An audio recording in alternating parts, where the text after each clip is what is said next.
একসময় রাজধানী ঢাকাকে এই গেট নিরাপত্তা দিত। কামানটির যে ওজন সে ওজন 30,000 কেজি। বুড়িগঙ্গা নদী থেকে নাকি কামানের গর্জন শোনা যেত। বিবি মরিয়ম হলো ঢাকার মুঘল আমলের অন্যতম বিখ্যাত প্রাচীন কামান। এই কামানটির ওজনই বলছিলাম প্রায় 30,000 কেজি, যেই কামান দিয়ে মুঘল সেনাপতি মীর জুমলার আসাম জয় করেছিলেন। হ্যাঁ দর্শক, এই কামানটি 17 শতকের বলে বিভিন্ন সূত্রে কিন্তু উল্লেখ করা রয়েছে এবং এটির দৈর্ঘ্য প্রায় 11 ফুট এবং মুখের সামনে যে ব্যাসার্ধ রয়েছে সেটি প্রায় 6 ইঞ্চি। এবং আমি যদি জানানোর চেষ্টা করি আপনাদেরকে যে মীর জুমলার সঙ্গে সম্পর্ক রয়েছে, বিবি মরিয়মকে কিন্তু মুঘল সুবাদার মীর জুমলার আসাম অভিযানের সঙ্গে যুক্ত করা হয় এবং 1661 সালের আসাম অভিযানে মীর জুমলার বাহিনী বিপুল সংখ্যক কামান ব্যবহার করেছিল এবং তার মধ্যে এই কামানটি ছিল সবথেকে ওজন এবং সবথেকে ভারী একটি কামান।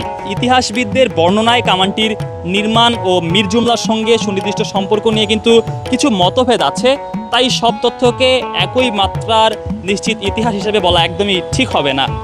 বিবি মরিয়ম কামানের ইতিহাসের সবচেয়ে আকর্ষণীয় বিষয় হলো এটি ঢাকার বিভিন্ন জায়গায় ঘুরেছে। আমি যদি জানানোর চেষ্টা করি, ঢাকার সোয়ারিঘাট, তারপরে চকবাজার, সদরঘাট, গুলিস্তান, ওসমানী উদ্যান এবং সবশেষ ঢাকা গেট, এখানে এসে কিন্তু এটিকে স্থানান্তর করা হয়। অর্থাৎ বুঝতেই পারছেন এই কামানটিকে কতবার ঢাকায় বিভিন্ন জায়গা থেকে স্থানান্তর করা হয়েছে এবং এখন ঢাকা গেটের পাশেই কিন্তু নতুনভাবে স্থাপন করা হয়েছে। এবং বিবি মরিয়মের সঙ্গী কালে খা জমজম, এই নামটা নিশ্চয়ই আপনি শুনেছেন বিভিন্ন মাধ্যমে। বিবি মরিয়মের সঙ্গে আরেকটি বিশাল কামানের নাম পাওয়া যায়, যার নাম হলো কালে খা জমজম। ঐতিহাসিক বর্ণনা অনুযায়ী দুটিকে একসঙ্গে ঢাকার প্রতিরক্ষার সঙ্গে যুক্ত করা হয়, কিন্তু কালে খা জমজম পরবর্তীকালে বুড়িগঙ্গায় হারিয়ে যায়, অর্থাৎ ডুবে যায় বলেও কিন্তু বিভিন্ন ঐতিহাসিক বর্ণনায় উল্লেখ আছে। এ নিয়ে পুরান ঢাকার একটি লোককথাও কিন্তু প্রচলিত ছিল, বুড়িগঙ্গা নদী থেকে নাকি কামানের গর্জন শোনা যেত।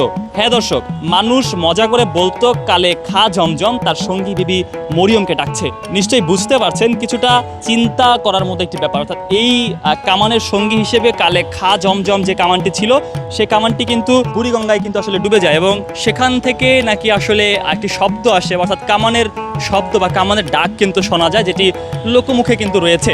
দর্শক, এই কামানটি দেখতে পাচ্ছেন না? এই কামান দিয়ে মুঘল আমলে মুঘল সেনাপতি মীর জুমলার আসাম জয় করেছিলেন এবং এই কামানটির যে ওজন সে ওজন 30,000 কেজি এবং এর যে দৈর্ঘ্য সেই দৈর্ঘ্য কিন্তু 11 ফুট এবং এর ব্যাসার্ধের কথা যদি বলি এটি কিন্তু 6 ইঞ্চি। একসময় রাজধানী ঢাকাকে এই গেট নিরাপত্তা দিত। হ্যাঁ দর্শক, আমার পেছনে যে গেটটি দেখতে পাচ্ছেন, এই গেটটি একটি সময় রাজধানী ঢাকাকে নিরাপত্তা দিত। অর্থাৎ যে সময় রাজধানী ঢাকা এত বিস্তৃত ছিল না, এই ঢাকা গেটকে সাধারণভাবে মীর জুমলা গেট বা রমনা গেট নামে উল্লেখ করা হয়। হ্যাঁ, প্রচলিত ঐতিহাসিক বর্ণনা অনুযায়ী মুঘল সুবাদার মীর জুমলার সময়ে 17 শতকে এটি ঢাকার উত্তর দিকের প্রবেশপথ ও সীমানা চিহ্নিত করার কাজে ব্যবহৃত হতো।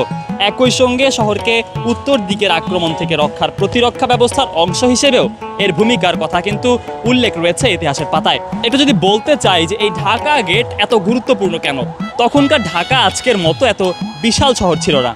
শহরের বিস্তৃতি ও প্রবেশপথের ধারণা ছিল অনেক বেশি সীমিত। এই গেট ছিল সেই সময়ের নগর সীমা ও নিরাপত্তা ব্যবস্থার একটি দৃশ্যমান নিদর্শন। তবে গেটটির নির্মাণকাল নিয়ে ঐতিহাসিক মতভেদ তো রয়েছেই। কিছু ইতিহাসবিদ বর্তমান কাঠামোর পুনর্নির্মাণকে 1820-এর দশকের ব্রিটিশ আমলের সঙ্গে যুক্ত করেছেন। 1825 সালের দিকে ব্রিটিশ ম্যাজিস্ট্রেট চার্লস ডজের পুনর্নির্মাণের কথাও বিভিন্ন সূত্রে পাওয়া যায়।